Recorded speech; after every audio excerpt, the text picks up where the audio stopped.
नमस्कार, मैं Satish Kumar Mishra competitive English tutorials के यूट्यूब चैनल पर आपका हार्दिक स्वागत करता हूं। और आज मैं आप सबके बीच में उपस्थित हूं लेसन 4 लेकर ग्रामर सीरीज में। आज मैं ग्रामर की टॉपिक लेकर के आपके बीच हूं और जैसा कि आपको पता है, एक दिन ग्रामर एक दिन ट्रांसलेशन, ये वीडियो मैं अपलोड कर रहा हूँ क्योंकि दोनों का एक कॉम्बिनेशन है और ये दोनों का तालमेल बहुत ज़रूरी है। अगर ये तालमेल ना हो तो मुझे लगता है कि शायद जो इस मिशन को लेकर के हम लोग चल रहे हैं वो वहाँ पर पहुँच ना पाएँ। तो इस सीरीज़ में, ग्रामर की सीरीज़ में, मैंने पहला लेसन पढ़ाया था लेटर, वर्ड और सेंटेंस के बारे में कि कैसे कैसे लेटर से वर्ड, वर्ड से सेंटेंस ये मिलते हैं। अगला जो मैंने लेसन दिया था, लेसन 2, उसमें मैंने सेंटेंस के बारे में बताया था। तीसरा काइंड्स ऑफ सेंटेंस के बारे में हमने बताया था, फॉर्म्स ऑफ सेंटेंस। और तीसरा जो था वो हमारा था सब्जेक्ट एंड प्रेडिकेट, जो कि बहुत ही एक इम्पॉर्टेंट टॉपिक होता है। आज जो हमारा टॉपिक है लेसन 4 में, ये जो मैं वीडियो अभी बना रहा हूँ, ये दरअसल आप सैनिक स्कूल की तैयारी करते हैं या आरके मिशन की तैयारी करते हैं या नवोदय की तैयारी करते हैं या सिमुलतला आवासीय विद्यालय हो, चाहे गुरुकुल कुरुक्षेत्रा हो, या कमोबेश 9, 10th और 11, 12th में जो बिहार बोर्ड और सीबीएसई में जो आप पठन पाठन करने वाले स्टूडेंट हैं, उनके लिए भी ये बहुत ही महत्वपूर्ण है। और ये वो बुनियादी फंडामेंटल्स हैं, टॉपिक्स हैं जिसको इग्नोर करके आप आगे ग्रामर में कुछ बेहतर करने की उम्मीद ही नहीं कर सकते हैं। मैं आगे का जो कुछ भी बताऊंगा, चाहे वो टेंस हो, नरेशन हो, वॉइस हो, रिमूव टू हो, नंबर, जेंडर, केसेस, बहुत सारे टॉपिक्स हैं ग्रामर में, वो इसको इग्नोर करके हम नहीं पढ़ सकते। तो ये एक तरीके से उसकी बुनियाद है। बुनियाद में ये समझिए कि अब हम थोड़ा सा अपग्रेड इसको कर रहे हैं, पार्ट्स ऑफ स्पीच। तो जैसा कि मैंने पहले लेसन में ही बताया था कि पार्ट्स ऑफ स्पीच किसको कहते हैं, इसका पूरा डिटेल ब्यौरा मैंने लेसन 1 में दिया है।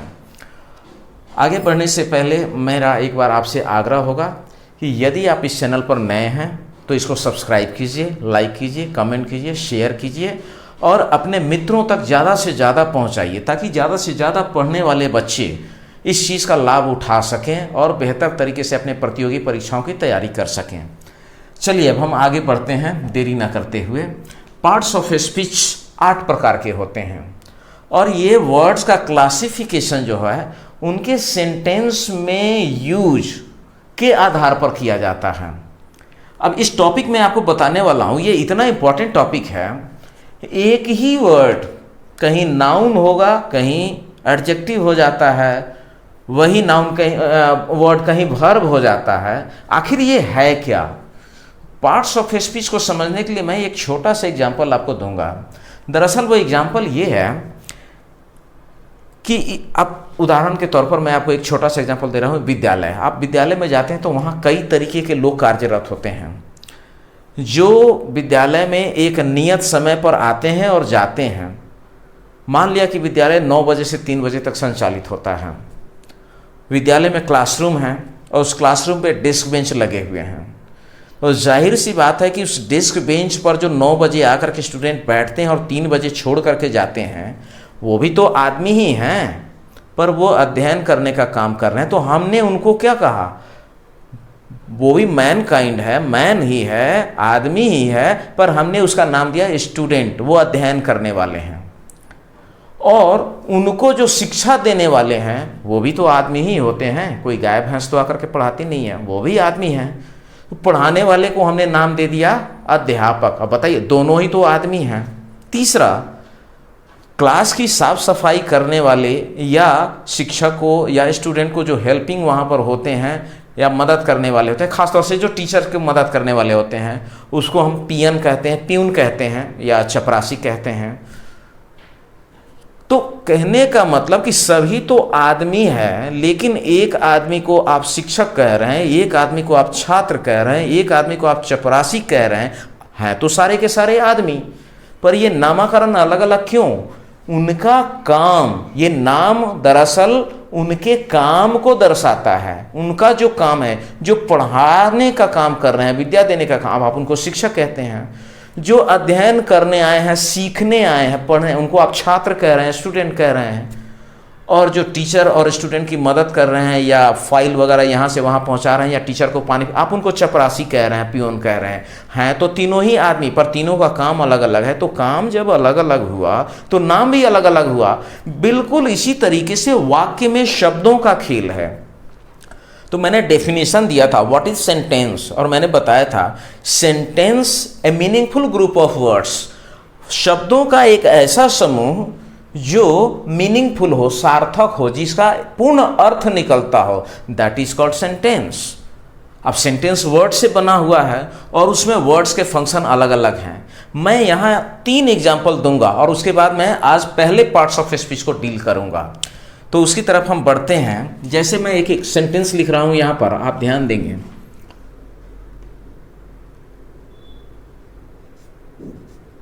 ही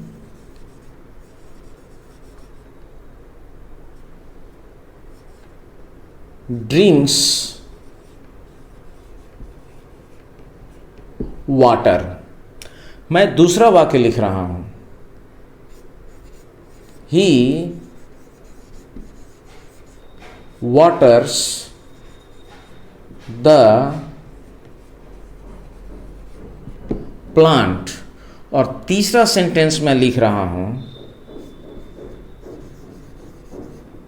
fish is a water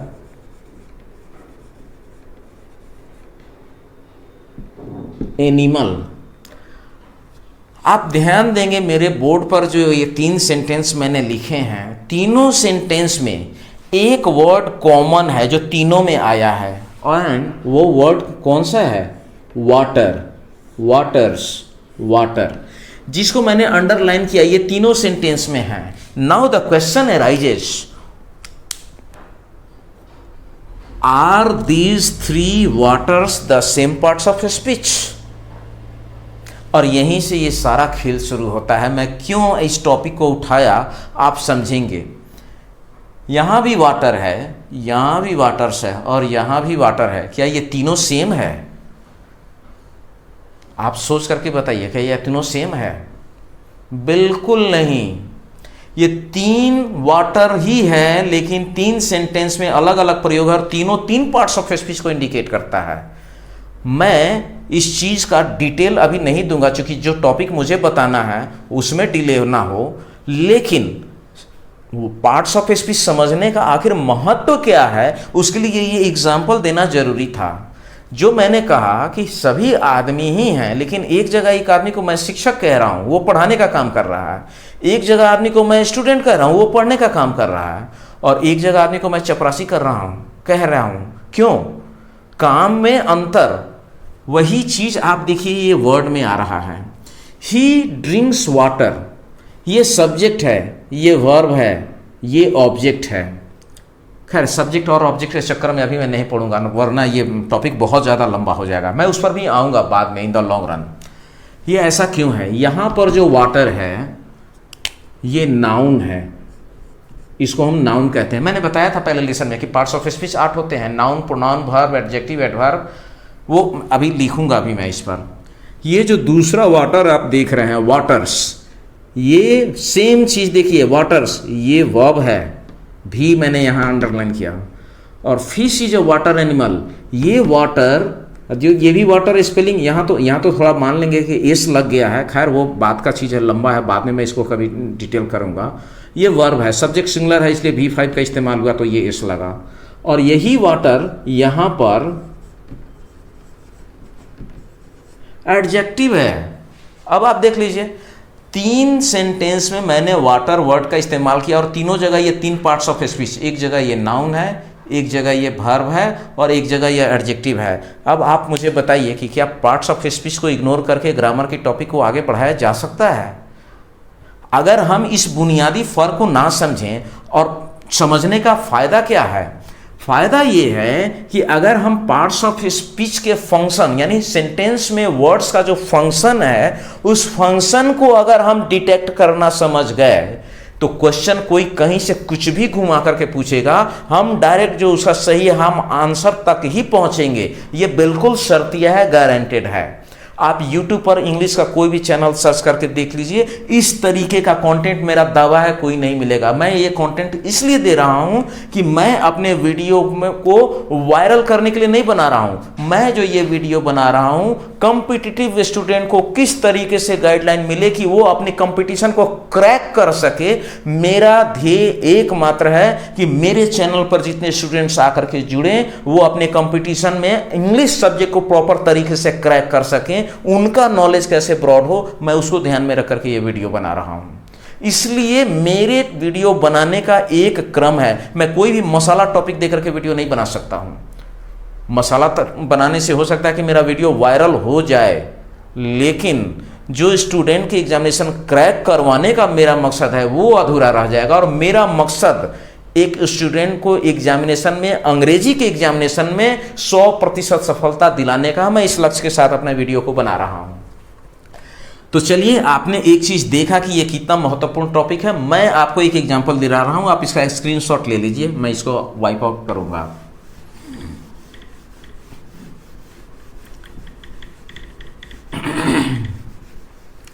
parts of speech 8 होते हैं। डेफिनेशन मैं यहाँ नहीं दूंगा, उसमें समय बर्बाद होगा। मैं ऑलरेडी, अगर किसी को डेफिनेशन समझना हो तो मेरा लेसन 1 का वीडियो जाकर के देख सकता है। उसमें ये 8 हैं। पहला, नाउन, हिंदी में इसको हम संज्ञा कहते हैं। और आज का मेरा टॉपिक जो होगा ये नाउन पर ही होगा। हो सकता है 5 मिनट 10 मिनट थोड़ा सा लंबा हो जाए, पर मैं इसको पूरा क्लियर करके आ जाऊंगा यहाँ पर मैं। दूसरा है प्रोनाउन, हिंदी में इसको हम लोग कहते हैं सर्वनाम। तीसरा वर्ब, हिंदी में इसको हम कहते हैं क्रिया। चौथा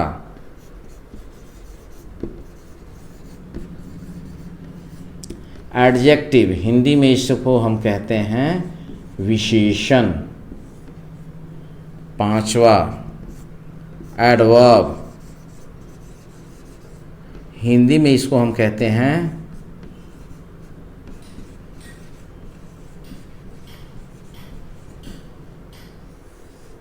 क्रिया विशेषण। छठा प्रीपोजिशन,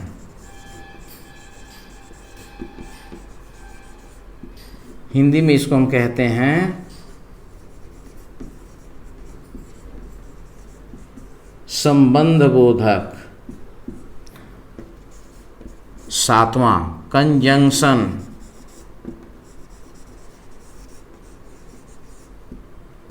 हिंदी में इसको कहते हैं समुच्चय बोधक।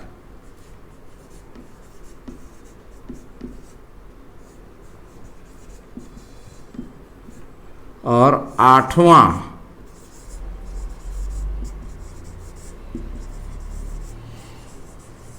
इंटरजेक्शन, हिंदी में इसको कहते हैं विस्मयादि बोधक।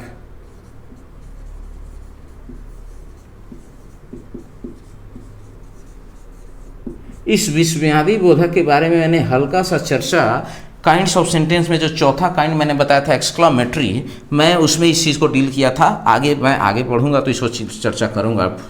तो आप एक इसका स्क्रीनशॉट ले लीजिए। मैंने 8 पार्ट्स ऑफ स्पीच का नाम लिख दिया, मैं इसको वाइप आउट करूंगा। और आज जो हम लोग पढ़ने वाले हैं वो नाउन के बारे में, तो बाकी को मैं यहाँ से वाइप आउट करता हूँ। ये 8 नाम आप जान गए। ये लेसन 1 में भी बताया गया था, बहुत डिटेल्स में मैंने वहाँ पर बता दिया था। अब 1 बाई 1 ये पार्ट्स ऑफ स्पीच को हम डील करेंगे। तो पार्ट्स ऑफ स्पीच में एक तरीके से आप यूं समझ लें कि आज लेसन 1 शुरू हुआ है। कहने के तो ग्रामर का ये टॉपिक लेसन 4 है, मेरा सीरीज नंबर 4 है। लेकिन आज जो चीज़ मैं आपको बताने जा रहा हूँ ये पार्ट्स ऑफ स्पीच का एक तरीके से कहें तो लेसन 1 हुआ। नाउन, नाउन जैसा कि आप जानते हैं इसका बहुत सिंपल डिफिनीशन है, एकदम simple. All the naming words are called nouns. ये सबसे सिंपल डेफिनेशन है, आपको आसानी से याद हो जाएगा। दूसरे शब्दों में हम कह सकते हैं, इसका और भी डेफिनेशन है, बहुत सारे डेफिनेशन हैं। A noun is the name of a person, place, animal और थिंग। थिंग की बात जब हम कहते हैं तो ये थिंग का जो दायरा है बहुत व्यापक है, इसमें सारी चीजें आ जाती हैं। और मैंने जैसा कि हिंदी में लिखा संज्ञा, तो संज्ञा का अर्थ क्या होता है? अगर इस संज्ञा को हम सही तरीके से समझें तो ये आता है संग मतलब साथ, ज्ञा, ज्ञा बना हुआ ज्ञान से।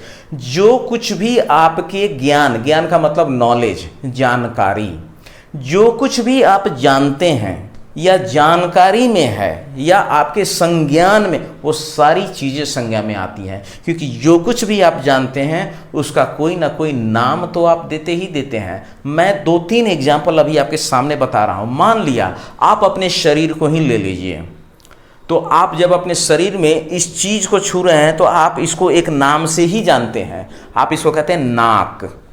जब आप इस चीज़ पर हाथ रखते हैं तो कहते हैं मेरा आँख है। इस आँख में भी अब चलिए आइए, आप अब यहाँ पर आते हैं तो आप कहते हैं कि आईब्रो, भौं है मेरा, इसको भी एक नाम देते हैं। आपका ये चेहरा है और आप इस चीज़ को अगर यहाँ पर उठाते कहते हैं बाल।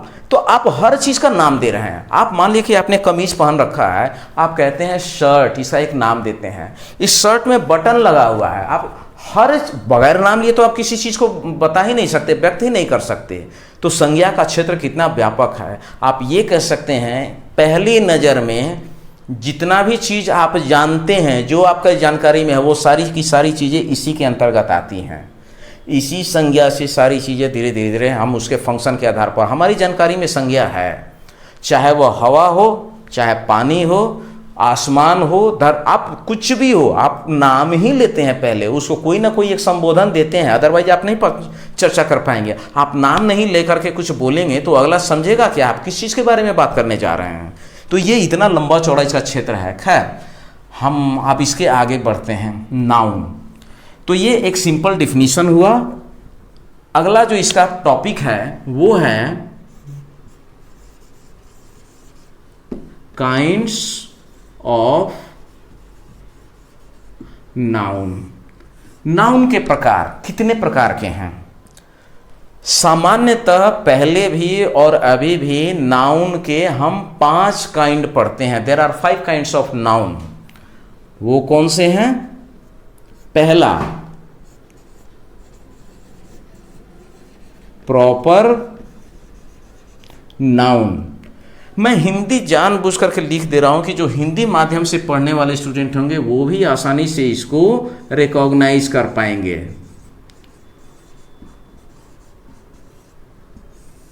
व्यक्तिवाचक संज्ञा। दूसरा इसका काइंड है कॉमन नाउन, यानी जातिवाचक संज्ञा।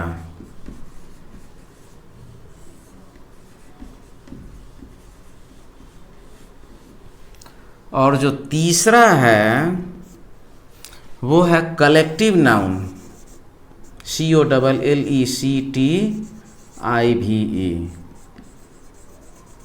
कलेक्टिव नाउन, इसको कहते हैं समूहवाचक।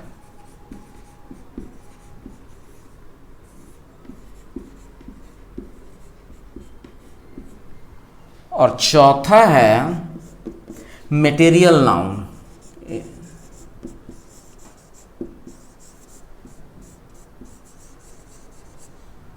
यानी द्रव्यवाचक संज्ञा।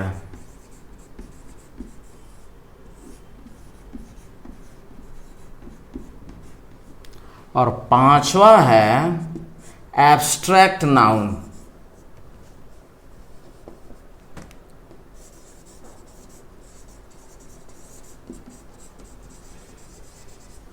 यानी भाववाचक संज्ञा।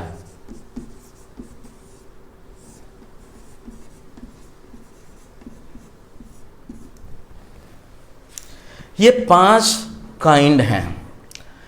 इसी 5 काइंड को मॉडर्न ग्रामर में 3 रूप में इसको तोड़ा गया। और 3 रूप में क्या तोड़ा गया? जो पहला प्रॉपर है इसको प्रॉपर रहने दिया गया, और ये दूसरा और तीसरा जो काइंड है कॉमन और कलेक्टिव, इसको एक नया नाम दोनों को मिला करके दे दिया गया। मैं यहाँ नाम लिख रहा हूँ उसका, COUNTABLE, countable noun. Countable noun इसको दे दिया, यानी काउंटेबल नाउन, ये दोनों को काउंटेबल नाउन के अंतर्गत रख दिया गया। और जो चौथा और पांचवा है मटेरियल नाउन और एब्स्ट्रैक्ट नाउन, इसको अनकाउंटेबल नाउन के तहत रख दिया गया है।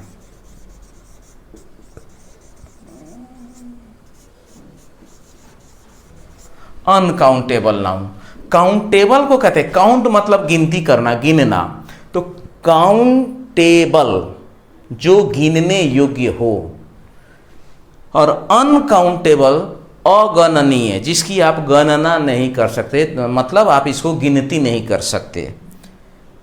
तो 3 मॉडर्न ग्रामर में इसका 3 कांड किए गए। पहला प्रॉपर नाउन, दूसरा काउंटेबल नाउन, और तीसरा अनकाउंटेबल नाउन। तो मॉडर्न ग्रामर में ये 3 क्लासिफिकेशन है, और ओल्ड ग्रामर में ये 5 क्लासिफिकेशन था। न 5 गलत है न 3 गलत है। मैं दोनों साबित करूंगा कि कैसे। अब जैसे एज फॉर एग्जांपल आप देखिए, प्रॉपर को मैं अभी एक्सप्लेन करूंगा, कॉमन, कलेक्टिव, मटेरियल और एब्स्ट्रैक्ट। तो कॉमन और कलेक्टिव ऐसा है जिसकी काउंटिंग संभव है, इसको हम काउंट कर सकते हैं, इसलिए ये दोनों को मिला के हमने काउंटेबल में रख दिया।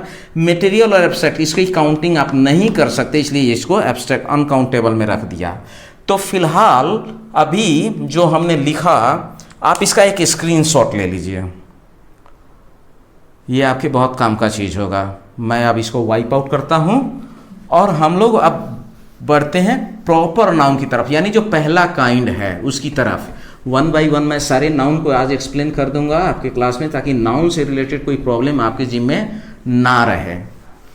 यदि कोई प्रॉब्लम आती है तो आप कमेंट बॉक्स में कमेंट करके मुझसे पूछ सकते हैं। आप यूट्यूब में जो आप वीडियो देखते हैं वहीं पर आप कमेंट करके मुझसे पूछेंगे। I will try my best to reply you as soon as possible and as correct as possible, ताकि आपकी समस्या को दूर कर सकूं मैं। तो आपके कमेंट से मुझे बहुत मनोबल मिलता है, और बहुत सारे लोगों का कमेंट भी आ रहा है जो मेरा उत्साह भी बढ़ाता है और मुझे और मेहनत करने के लिए प्रोत्साहित करता है। तो जैसे आप देख रहे हैं प्रॉपर नाउन, इसको अब समझते हैं हम कि व्हाट इज प्रॉपर नाउन, क्या है।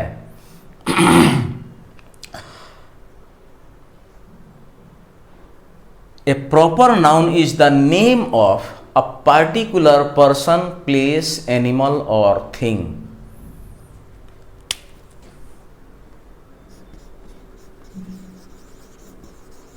A proper noun is the name of a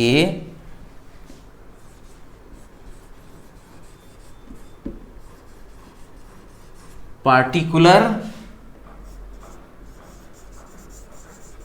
person, place और थिंग। ये एक छोटा सा इसका डेफिनेशन हुआ। किसी व्यक्ति, वस्तु या जगह के खास नाम को प्रॉपर नाउन कहते हैं। ये हिंदी में इसको हम कहते हैं। खैर, आप इसका एक स्क्रीनशॉट ले लीजिए। अब मैं इसको एक्सप्लेन करूंगा। मैंने इसका डेफिनेशन दिया, आप इसका क्यों कैसे आप प्रॉपर समझेंगे, तो एक स्क्रीनशॉट आप इसका ले लीजिए। ओके,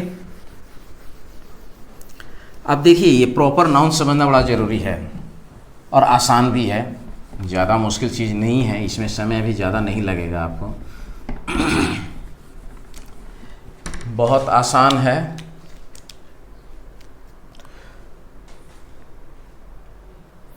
तो प्रॉपर नाउन, जैसे आप देखिए, मैं कहता हूं राम इज माई फ्रेंड। मैं एक ही एग्जाम्पल में प्रॉपर और कॉमन दोनों एक्सप्लेन कर दूंगा और बहुत आसानी से आप समझ जाएंगे। Ram is my friend, Hindi में कहते हैं राम मेरा दोस्त है। अब मान लिया मैं एक आदमी हूं और मेरे एक नहीं कई दोस्त हो सकते हैं। मान लिया 5, 7, 10, 15, 20, 25, 50 कई दोस्त हो सकते हैं, बहुत सारे फ्रेंड हो सकते हैं मेरे। तो जो 25 हैं या 50 हैं वो सारे मेरे फ्रेंड हैं, यानी एक सामान्य नाम मैंने उनको क्या दे दिया, फ्रेंड। लेकिन क्या सारे फ्रेंड का नाम राम है? नहीं, 50 में एक ही फ्रेंड ऐसा है जिसका स्पेशल नाम राम है, बाकी लोगों का कुछ और नाम हो सकता है। कॉमन नाम सबका मेरे लिए फ्रेंड हो गया, लेकिन राम स्पेशल नाम है और एक खास व्यक्ति का नाम है। तो ये आदमी में हमने समझ लिया, आदमी के नाम में। तो ये राम जो हो गया ये हो गया प्रॉपर नाउन, और ये फ्रेंड जो है ये हो गया कॉमन नाउन। क्योंकि हमने ये ना, मेरे 50 फ्रेंड हैं और सारे फ्रेंड ही हैं, तो 50 आदमी को एक कॉमन नाम मैंने दे दिया फ्रेंड। फ्रेंड का मतलब ये वो या फिर सारे, लेकिन राम सारे नहीं है, राम तो कोई एक ही आदमी है, इसलिए ये प्रॉपर नाउन हुआ। तो ये आदमी का एक एग्जाम्पल हुआ। अब मैं जगह में समझाता हूं। एग्जाम्पल मैंने दिया, India is a country. India is a country, Bharat एक देश है। आप बताइए कि दुनिया में क्या भारत ही सिर्फ देश है? दुनिया में तो बहुत सारे देश हैं, कंट्रीज बहुत सारे हैं। चीन भी है, जापान भी है, अमेरिका भी है, रूस भी है, श्रीलंका भी है, नेपाल भी है, ये सारे तो कंट्री ही हैं। तो बात सारे लोगों को मैं क्या कह रहा हूं, कंट्री कह रहा हूं, यानी ये कॉमन नाउन हो गया, ये कॉमन नाउन हो गया कंट्री। सबके लिए अगर एक शब्द कहें तो कंट्री कहेंगे, बट क्या सारे countries, all the countries are India? No, India is the special name of a particular country, एक खास देश का विशेष नाम हो गया। तो इंडिया तो दुनिया में एक ही है और उसका भी एक स्पेशल नाम है, ये प्रॉपर नाउन हो गया। तो ये प्रॉपर नाउन हो गया, और ये कंट्री जो हो गया ये कॉमन नाउन हो गया। तो अभी आपने देखा पर्सन के एग्जांपल में प्रॉपर और कॉमन, ये प्लेस के नाम में आपने देखा प्रॉपर और कॉमन। अब मैं आपको जानवर के बात में बता रहा हूं। मोती is my FAVOURIT favourite dog. अब देखिए मैंने एक एग्जांपल लिखा मोती और यहां डॉग। मान लिया मेरे पास 4-5 कुत्ते हैं और सबके अलग अलग मैंने नाम दे रखे हैं बुलाने के लिए। किसी को हीरा कहा, किसी को मोती कहा, किसी को डॉगी कहा, किसी को रॉकी कहा, कुछ ऐसा नाम मैंने दे दिया, और उसमें एक मोती भी है। तो मेरे 5 कुत्तों में मोती इज माई फेवरेट डॉग। अब ये मोती कौन है? उस कुत्ते का नाम है। तो उस कुत्ते, 5 कुत्ते हैं पर सारे कुत्ते मोती नहीं हैं, उसमें से एक कुत्ते का स्पेशल नाम मैंने मोती दिया, ये हो गया प्रॉपर नाउन। और ये जो डॉग है ये हो गया कॉमन नाउन, क्योंकि 5 है और 5 के लिए एक कॉमन वर्ड मैंने इस्तेमाल किया, कुत्ता, डॉग, तो ये कॉमन नाउन हो गए। तो आप एक ही एग्जाम्पल में प्रॉपर और कॉमन आपने दोनों समझ लिया। प्रॉपर नाउन स्पेशल नाम होता है और कॉमन नाउन जनरल नाउन होता है, उसको सामान्य नाम कह सकते हैं। जैसे जितने भी सामान्य, जैसे मैं कहता हूं जितने मतलब जैसे ब्रदर, आप 4 भाई हैं तो ब्रदर कॉमन नेम हो गया सबके लिए, सब भाई ही हैं। लेकिन उसमें आप कोई, किसी का नाम राम है, किसी का लक्ष्मण है, किसी का भरत है, किसी का शत्रुघ्न है। तो ये जो अलग अलग नाम हो गया ये स्पेशल नाम हो गया, ये प्रॉपर नाउन हो जाएगा। अब प्रॉपर नाउन और कॉमन नाउन ये दोनों एक साथ आप समझ गए। प्रॉपर नाउन का मैंने डेफिनेशन भी लिखाया था, कॉमन नाउन डेफिनेशन आपको किताब वगैरह में भी मिल जाएगा, मैं भी दे सकता हूँ यहाँ पर, उसमें समय ज़्यादा लगेगा। डेफिनेशन से ज़्यादा उसको फाइंड आउट करना, कंपटीशन में डेफिनेशन नहीं पूछता है, लेकिन आप में प्रॉपर नाउन और कॉमन नाउन पहचानने की क्षमता है या नहीं है ये पूछता है। और मेरा प्रयास ये है कि आप वो पहचानने की क्षमता डेवलप कर लें। तो इसके साथ मैंने आपको कॉमन नाउन भी डील कर दिया, ये 2 टॉपिक आपका हो गया। कॉमन नाउन यानी जातिवाचक, ये मैंने आपको डील कर दिया, आप प्रॉपर और कॉमन समान सीख गए। जैसे अब इसी तरीके से आते हैं, Ganga is the holy river of the Hindus, हिंदुओं के लिए गंगा पवित्र नदी है। तो there are so many rivers, Son नदी है, ब्रह्मपुत्र नदी है। तो रिवर्स तो बहुत सारे हैं, कृष्णा है, ताप्ती है, कावेरी है, सतलज है, चिनाब है, रावी है, ये सारे नदियों के नाम हैं। तो नदी एक कॉमन नाम हमने दे दिया, रिवर ये कॉमन नाउन हो गया। लेकिन जैसे ही हम गंगा कहते तो क्या सारे नदी को गंगा कहेंगे? बिल्कुल नहीं, गंगा तो एक ही नदी का नाम है और वो भी स्पेशल नाम है, तो ये प्रॉपर नाउन हो गया। अब कुछ बात जानना इसमें जरूरी है, प्रॉपर नाउन हमेशा कैपिटल लेटर से लिखा जाता है, चाहे वो वाक्य के शुरू में लिखें, वाक्य के बीच में लिखें या वाक्य के अंत में लिखें। प्रॉपर नाउन के बारे में पंक्चुएशन मिस्टेक कभी ना करें। प्रॉपर नाउन हमेशा कैपिटल लेटर से, यानी उसका पहला लेटर जो होगा that will be always capital, ये ध्यान रखेंगे आप।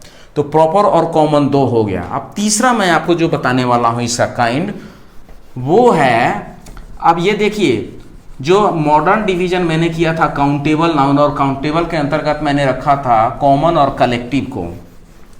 तो आप कॉमन में मैंने एग्जांपल बताया, जैसे रिवर, कंट्री, फ्रेंड, विलेज, ये सब कॉमन नाउन है, तो इसको आप गिन सकते हैं, ये गिनने वाली है।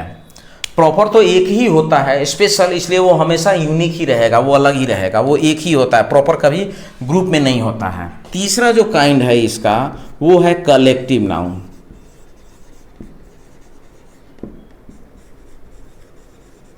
कलेक्टिव नाउन भी समझना जरूरी होता है। The name given to a group of a particular person, animal or thing is called collective noun। जैसे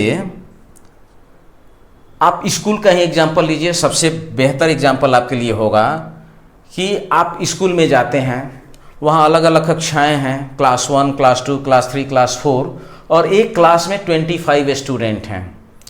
तो मैं कहता हूँ there are 25 students in my class।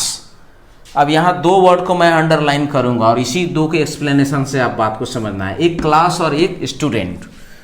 तो मेरे क्लास में 25 स्टूडेंट हैं, मान लिया 5 पेयर डेस्क बेंच लगा हुआ है और हर एक पेयर पर 5-5 स्टूडेंट बैठा हुआ है।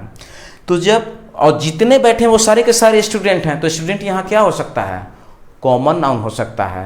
पहले बेंच का पहला बच्चा भी स्टूडेंट है, उसका दूसरा बच्चा भी स्टूडेंट है, उसका तीसरा भी स्टूडेंट है, उसका चौथा भी, और उस क्लास में मौजूद 25 के 25 को मैं स्टूडेंट कहता हूँ। तो स्टूडेंट का मतलब ये भी, वो भी, सबसे अंत वाला भी और सारे भी, ये स्टूडेंट, ये कॉमन नाउन है।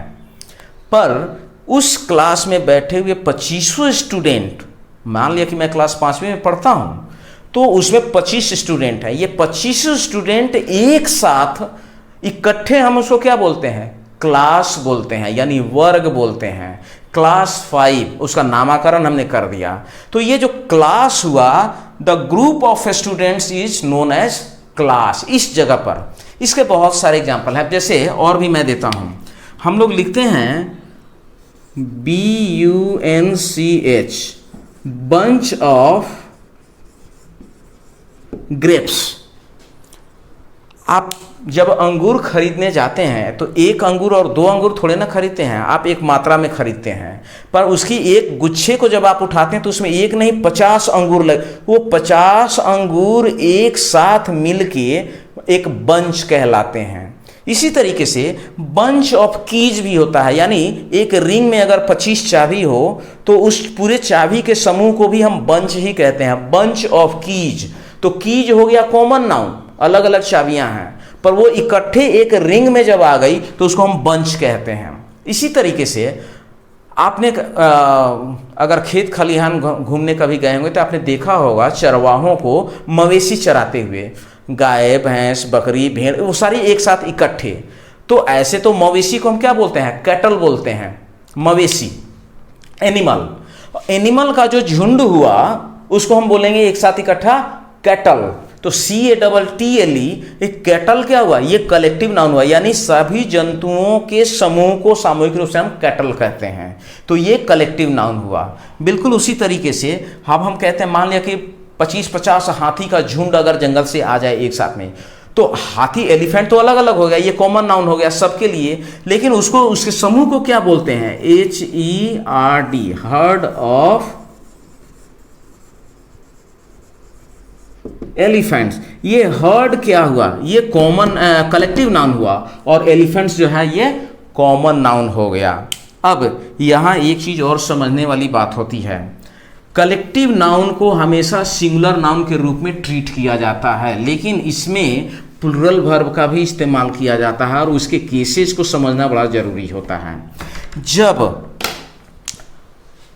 मैं क्लास की बात करता हूं कि मेरे क्लास में 25 स्टूडेंट्स हैं, तो 25 students together make a class. उसी तरीके से हम कहते हैं आर्मी ऑफ सोल्जर्स, तो सिपाही, सोल्जर, एक टुकड़ी में मान लिया कि 1000 सिपाही हैं, उस 1000 के सिपाही के सामूहिक नाम को हम कहते हैं आर्मी कहते हैं। तो ये आर्मी जो हुआ ना, सोल्जर अलग अलग यूनिट हो गया उसका, ये कॉमन नाउन हो गया, पर वो सारे 1000 जब सोल्जर्स एक साथ इकट्ठे हम उनको बुलाते हैं, कहते हैं आर्मी, यानी वो 1000 सोल्जर्स मिलके 1 आर्मी हो गए। एक आर्मी मैंने बोल दिया, मतलब उसमें जितने भी हैं वो सारे के सारे आ गए एक साथ इकट्ठे। तो सामान्यतः कलेक्टिव नाउन के साथ सिंगुलर वर्ब का इस्तेमाल किया जाता है, जैसे the class is going on, the class is going on. इसका मतलब ये हुआ कि कक्षा प्रगति पर है, मतलब वो उसका सेशन चल रहा है, वो रनिंग पोजीशन में है। The class is going on, सीधे क्लास इज गोइंग ऑन। लेकिन जब हम कहेंगे CLASSES, क्लासेस, अगर हमने इसको प्लुरल बना दिया तो अब ये कॉमन नाउन बन जाएगा। मैं ये भी बताऊंगा, क्लासेस आर गोइंग ऑन, ये क्लासेस कॉमन नाउन हो गया और ये क्लास कलेक्टिव नाउन हो गया। अब क्यों कॉमन हुआ और क्यों कलेक्टिव हुआ, ये समझना बहुत महत्वपूर्ण चीज होता है। पहली बात तो ये जानिए, मैं ये कह रहा था कि क्लास में सिंगुलर वर्ब का इस्तेमाल, मतलब कलेक्टिव नाउन के साथ सिंगुलर इस्तेमाल करना चाहिए वर्ब, पर प्लुरल का भी इस्तेमाल होता है। और उससे अंतर क्या होता है, जब कलेक्टिव नाउन के साथ सिंगुलर वर्ब का इस्तेमाल हो रहा है, मतलब दैट इंडिकेट्स कलेक्टिव नाउन, और अगर प्लुरल वर्ब का इस्तेमाल हो रहा है तो उसको हम कहते हैं नाउन ऑफ मल्टीट्यूड्स, परिमाण बताना। इसका मतलब उस कलेक्शन में जितने यूनिट हैं हम उस यूनिट को फोकस कर रहे हैं, ना कि उसके समूह को। एज फॉर एग्जाम्पल मैं कहता हूं द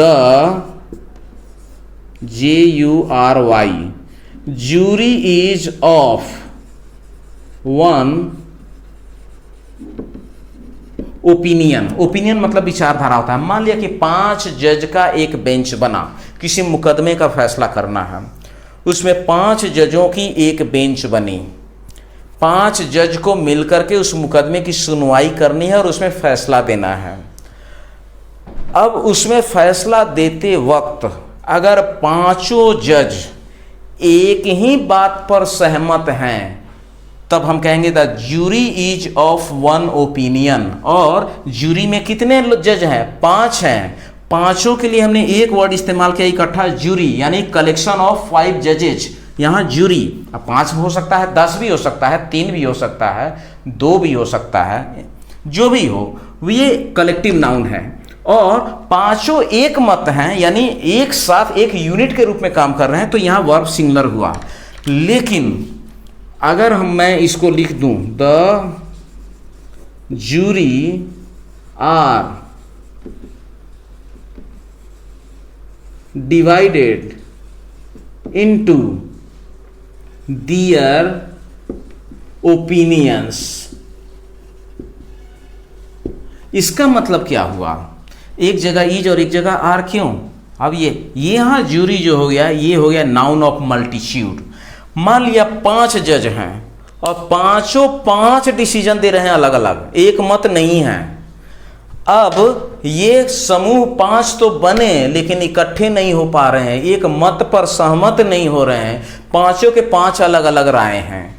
तो ये इसका मतलब हो गया कि ये 5 अलग अलग इंडिविजुअल, तो भाई फैसला तो कोई एक होगा ना, फांसी पर लटकाओ कि आजीवन कारावास दो, कि लटकाओ भी और सजा भी दो, कि क्या कर। अब ये 5 का 5 राय जो अलग अलग हुआ, ये तो अब यहां पर बता रहा है कि ये इंडिविजुअल्स की बात हो रही है, उसमें जितने मेंबरान हैं वो सारे अलग अलग राय दे रहे हैं, तो ये प्लुरल हो गया, अब ये सिंगुलर नहीं रहा, इसलिए वर्ब यहां पर प्लुरल हो गया। Are divided into their opinions, अपने अपने मत में सब बटे हुए हैं। पर the jury is of one opinion, पांचों एक ही बात पर सहमत है कि yes he is guilty and he should be hang till death, ये दोषी है और इसको मरते दम तक फांसी पर लटकाया जाए। इस बात पर पांचों एक राय हैं, यानी पांचों मिलकर के एक आइडिया हो गए, एक यूनिट, एक एंटिटी हो गए, इसलिए ये कलेक्टिव नाउन हुआ और यहाँ सिंगुलर हुआ, और ये नाउन ऑफ मल्टीट्यूड हो गया और ये प्लुरल को दर्शाता है, अलग अलग यूनिट को, इसीलिए यहाँ वर्ब प्लुरल हो गया। तो ये एक सामान्य चीज हो गया कलेक्टिव नाउन के बारे में। आपने समझा इस चीज को, कलेक्टिव नाउन को। आपको किसी भी तरीके की अगर परेशानी होगी तो आप इसमें कमेंट कर सकते हैं, कमेंट सेक्शन में, मैं उसको रिप्लाई दूंगा आपको। चौथा है, तो ये कॉमन और कलेक्टिव ये दोनों काउंटेबल में आ गए, ये दोनों को गिना जा सकता है, काउंट किया जा सकता है। चौथा नाउन हम पढ़ते हैं, वो है मटेरियल नाउन।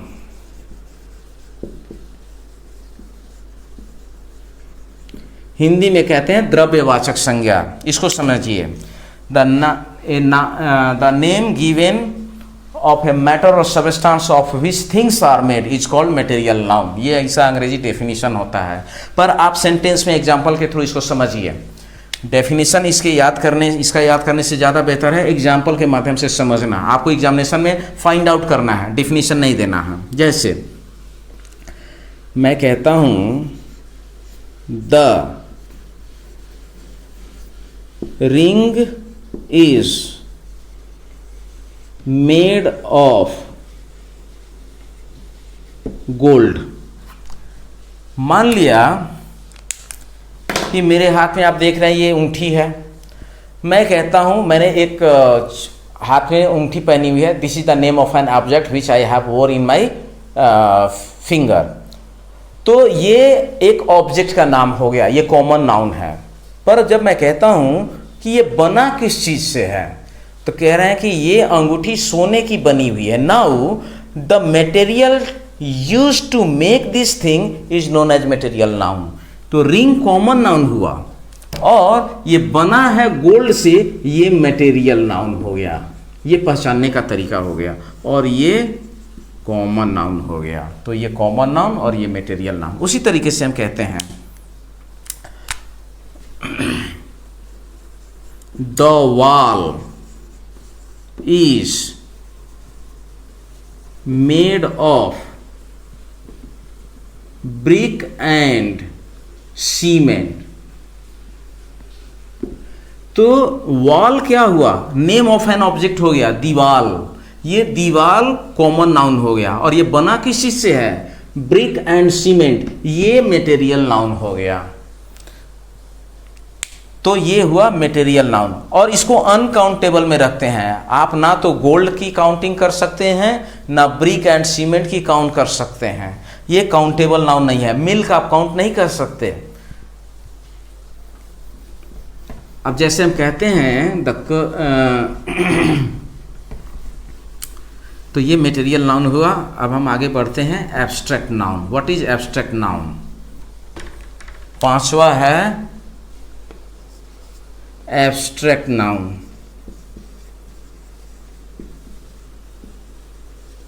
भाववाचक संज्ञा।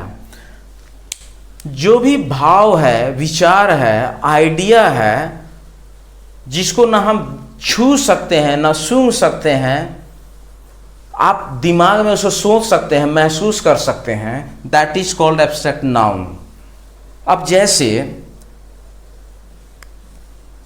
मान लिया कि ये मार्कर है, ये छूने में हार्ड है, तो हार्ड एडजेक्टिव वर्ड हो गया, इसकी विशेषता हो गई कि ये कठोर है, हार्ड है। लेकिन जो इसका गुण हुआ हार्डनेस, क्या आप उसको छू सकते हैं? हार्डनेस को आप नहीं छू सकते, वो एक क्वालिटी है जो ये डिजर्व कर रहा है। उसी तरीके से हम कहते हैं beauty, the beauty of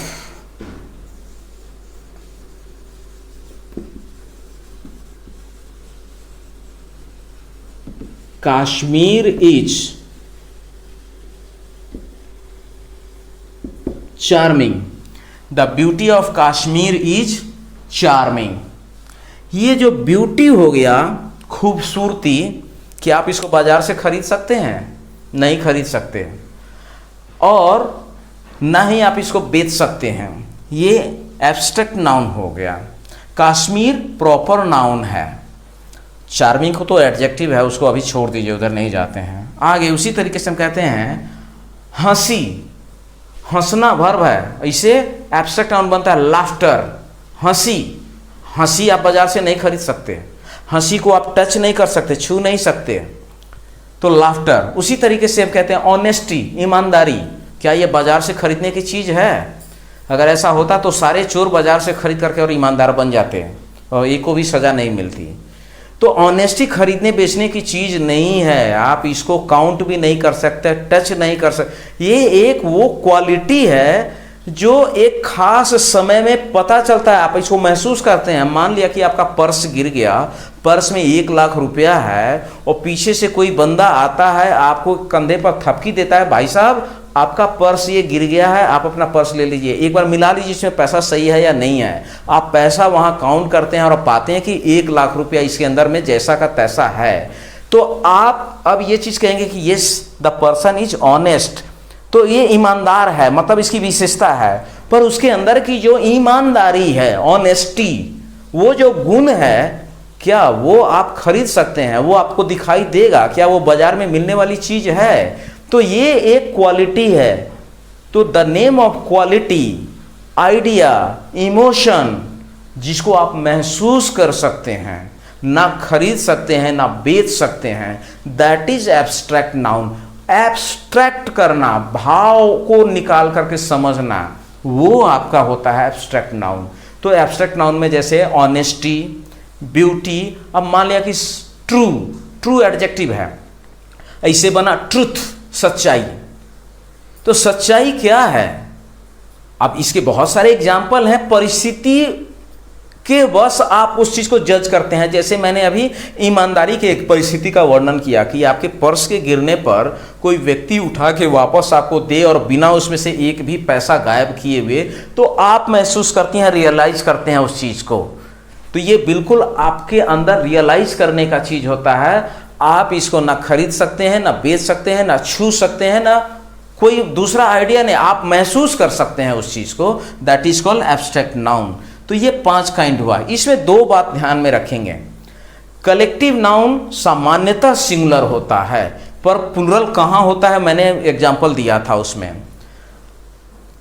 material noun ये भी सिंगुलर नाउन होता है, ये प्लुरल नहीं होता है, और इसीलिए, और एब्स्ट्रैक्ट नाउन ये भी सिंगुलर होता है। तो मटेरियल और एब्स्ट्रैक्ट को अनकाउंटेबल के अंतर्गत रखते हैं, और कॉमन और कलेक्टिव को काउंटेबल के अंतर्गत रखते हैं। हमेशा याद रखिए, अगर कलेक्टिव नाउन को प्लुरल बना दिया जाए या उसके पहले आर्टिकल लगा दिया जाए तो वो कॉमन नाउन बन जाता है। बिल्कुल उसी तरीके से अगर मटेरियल नाउन और एब्स्ट्रैक्ट नाउन के साथ या तो आप आर्टिकल लगा दीजिए या उसको प्लुरल बना दीजिए तो वो भी कॉमन नाउन बन जाता है। मैं आपको एग्जांपल दे रहा हूं, यहां पर एक एग्जांपल है।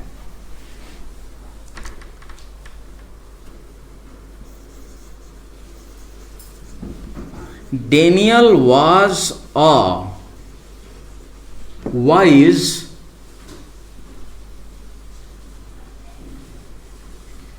जज। डेनियल एक बुद्धिमान जज था, फैसला देने वाला, निर्णय करने वाला। तो ये प्रॉपर नाउन हो गया। लेकिन अब जब मैं इसके आगे आर्टिकल लगा देता हूं और ऐसा वाक्य आया है, ए नाम तो प्रॉपर ही रहेगा, Daniel came to judgement, Daniel came to judgement. यहां अब ये जो डेनियल है इसके आगे आर्टिकल ए लग गया और ये कॉमन नाउन हो गया, अब ये प्रॉपर नाउन नहीं रहा। क्यों? डेनियल एक खास आदमी का नाम था जो बहुत ही अपने जजमेंट के लिए मशहूर था और बहुत बुद्धिमान था, तो उसके लिए ये प्रॉपर नाउन हो गया।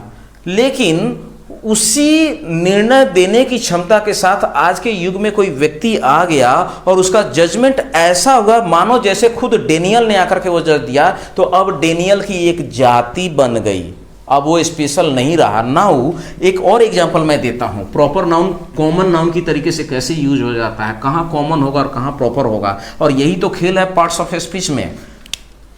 हम कहते हैं Kalidas was a famous dramatist।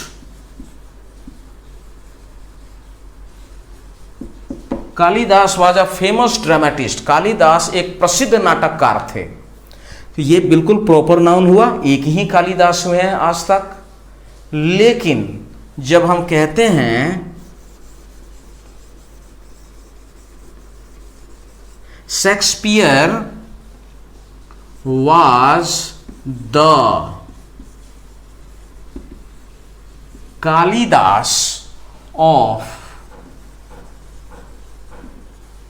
English, Shakespeare was the Kalidas of English. अब यहां मैंने कालिदास के पहले डेफिनेट आर्टिकल द लगा दिया, इसका मतलब अब क्या हुआ, अब ये कालिदास कोई एक आदमी नहीं रहा, कालिदास ही एक जाति बन गई। शेक्सपियर को अंग्रेजी का कालिदास कहा जाता है, यानी जो संस्कृत में नाटक लिखने की, जितनी खूबसूरत नाटक लिखने की जो एबिलिटी कालिदास के पास थी, अंग्रेजी में नाटक लिखने की वही क्षमता शेक्सपियर की हो गई। इसलिए शेक्सपियर, अब ये कालिदास एक व्यक्ति न रह करके अब एक जाति बन गए।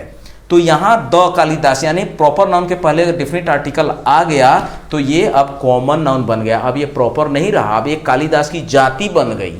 उसी तरीके से हम कहते हैं he is a Newton of this era. इसका मतलब ये हुआ कि न्यूटन तो एक ही आदमी था, एक ही साइंटिस्ट था जो इंग्लैंड में पैदा हुआ और जिसने लॉ ऑफ ग्रेविटी का खोज किया। हम कहते हैं he is A Newton of this era. Era मतलब युग होता है, वो आज के युग का एक न्यूटन है। न्यूटन तो एक ही आदमी हुआ था और उसकी जो बौद्धिक कौशल थी भौतिकी के विज्ञान के क्षेत्र में, उसी बौद्धिक कौशल की क्षमता से परिपूर्ण एक और व्यक्ति आज के युग में हो गया जिसकी सोच वैसे ही और उतनी ही तीक्ष्ण है जैसा न्यूटन का था। तो अब एक तो वो था और वही चीज अब ये क्वालिटी यानी न्यूटन वाली क्वालिटी इसके अंदर भी अभी आ गई, उसके क्वालिटी में ये इक्वल हो गया। अब ये एक नहीं, अब दूसरा न्यूटन आ गया, यानी न्यूटन की एक जाति बन गई। तो ही इज ए न्यूटन यानी प्रॉपर नाउन के पहले आर्टिकल लगाया तो ये कॉमन नाउन बन गया। तो कहने का मतलब ये था कि मेटेरियल नाउन, एब्स्ट्रैक्ट नाउन और कलेक्टिव नाउन, इनको अगर प्लुरल कर दिया जाए, प्लुरल कर दिया जाए यानी बहुवचन इनको कर दिया जाए या इसके इनके पहले आर्टिकल डाल दिया जाए तो ये बन जाते हैं कॉमन नाउन।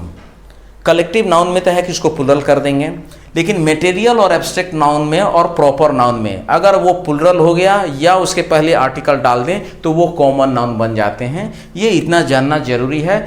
मैं इससे रिलेटेड एक्सरसाइज जिसमें आपको नाउन और उसके काइंड्स को फाइंड आउट करना है, डिस्क्रिप्शन में लिंक डाल दूंगा, आप उससे प्रैक्टिस कर सकते हैं उसके माध्यम से।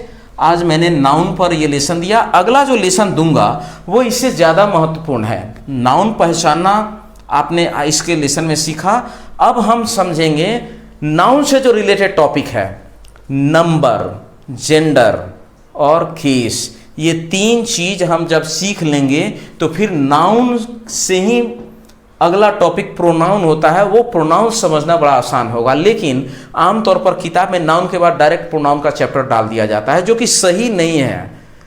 आपको नाउन आपने पढ़ा, तो अब नाउन से रिलेटेड चीज जो होगा उसका ऑपरेशन होगा, यानी नंबर, फिर जेंडर और फिर केस, और उसके बाद बारी आती है प्रोनाउन की। तो ये आपको कंपटीशन का रास्ता आसान बनाएगा, सुगम बनाएगा। और मैं कॉम्पिटिटिव एग्जाम को कैसे क्रैक किया जाए उसको ध्यान में रख करके ये वीडियो बना रहा हूं। तो पार्ट्स ऑफ स्पीच के पहला लेसन यानी लेसन नंबर 4 में आज मैंने नाउन को डिस्कस किया। अगला जो वीडियो आएगा वो नंबर का होगा। तो आपने धैर्य के साथ इस चीज़ को देखा, इसके लिए आपका बहुत बहुत धन्यवाद।